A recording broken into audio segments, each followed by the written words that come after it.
has, how long have you been on the planning commission? 8 years? Yeah, I think so. Sure. Over 8 years, planning commission member, and also George is an environmental engineer. And in our last meeting, we talked about adding greenness and environmentally friendly parts to hopefully whatever codes or ordinances we recommend, and that's kind of George's passion. So we thought we would add another member just because he can add a different perspective in being a planning commission member, and also because of his expertise as far as how long, and he's also a member of the Solid Waste Commission, and you've been on that for a long Well, time. that's longer than planning commission. I've been on that for like 10 years. So he's got I a gave a little different, speech about that too. I know, and I appreciate it. But, I mean, I'd say it was embarrassing. Pretty sure my daughter was giving me a hard time. She said, Dad, you're environmental engineer. We're not going to say anything about it. You is. It's true. I think it made the paper. He The did. day before. Um, the day after. Passing down the minutes from the last meeting on the agenda. Does everyone have the minutes in the agenda? Look at the minutes. Do you have? What is, This is the agenda. what's the, okay, I got it. We got it. We're all good. I got the same.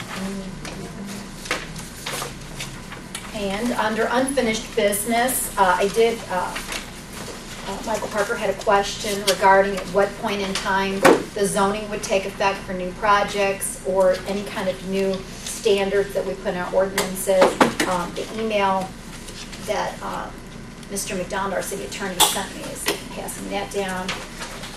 Basically, it's gonna, a lot of it is gonna depend upon what recommendations we make. And at that time, he can make a ruling regarding, when zoning and the ordinance would take place.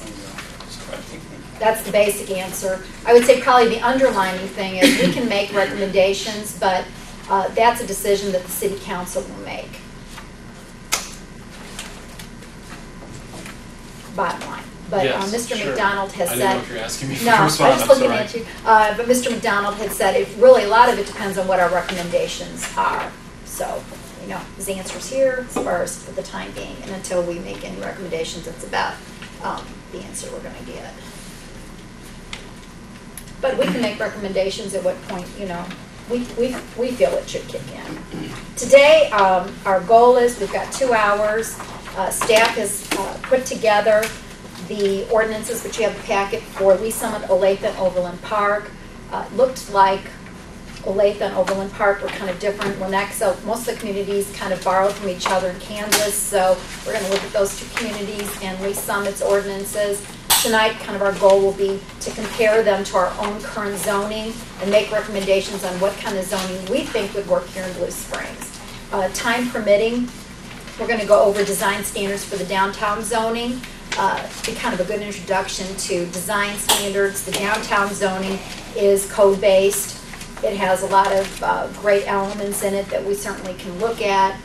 Then we have 2 more meetings where we're going to look at quality issues, architectural issues, design standards, things that we can possibly incorporate into our current codes. And when you have your packet, there's things that you can look at and review for our next meeting regarding design standards in the other 3 communities.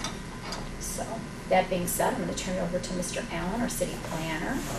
Thank you. The packet was passed around here, and it's just put together by some other new faces at the table. Paige Hubble is our new planning technician, and Shannon Williams is our summer planning intern. And they've done yeoman's work putting together some good information based on some of the direction from the last meeting in terms of looking at some other codes and focusing on certain areas in particular.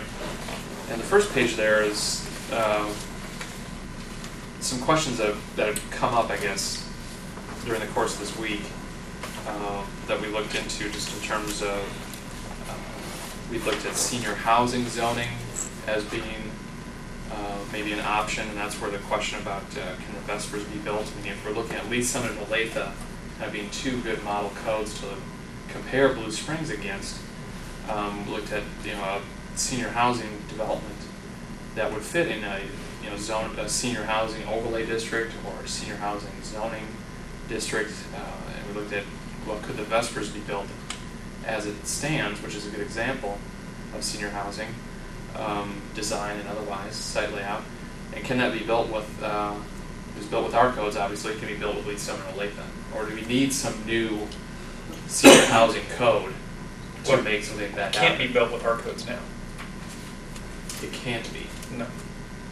If you take a look at our code for subdivision, it cannot be built with it, with the way that the, as close the buildings are, It is a PUD, and I think that might be how it is built. With a PUD, you're right, with maybe the underlying zoning Right. would be the issue, but we looked at it with, exactly, we looked at Leeds Summit or Lathan. If we were to change to something like that underlying zoning, base zoning, with Olathe and Leeds Summit, it could be built. It wouldn't require PUD or any kind of other overlay. We also looked at mandatory public meetings. I know that's been an issue with multifamily. I get away from the senior housing now if I could. With like Chapman Farms, other multifamily projects that have come in, requiring or somehow at least encouraging meetings with the neighbors, neighborhoods, homeowners associations. And we looked at then, again, if we go with those, the continuum of Leeds Summit, we took their code wholesale, or Olathe, both said no, there aren't any mandatory public meetings with those types of developments. Olathe does say though that they're contacted, is that correct? So they're contacted and Invited to meetings, but it's So- not mandatory. I mean, which meetings, is it a special meeting with the developer, or is it just the plan commission and city council meetings? No, it's a special public meeting that's, that they arrange for the neighborhood, the neighborhoods adjacent to the development going on. And that's in a lake. It is in Olathe, but it's not mandatory that those invited show. oh sure, that there be any kind of comment or Right. But it's mandatory that the developer put it together and have a meeting with their adjoining residents? No, it's not even mandatory. but It's a it's suggestion. It's recommended. right, but it seems to be something. At least they've spelled that Yes. out It's in something their they've code. encouraged. Yes, Mhm. it's in the code. So Yeah. And it seems to be what most developers are doing in Olathe at this time. okay. We had talked about, because I've heard that other communities, and I thought it was mandatory, that they recommend that developers meet with homeowner associations or adjoining neighbors. And I think it's an important thing because many times projects come before the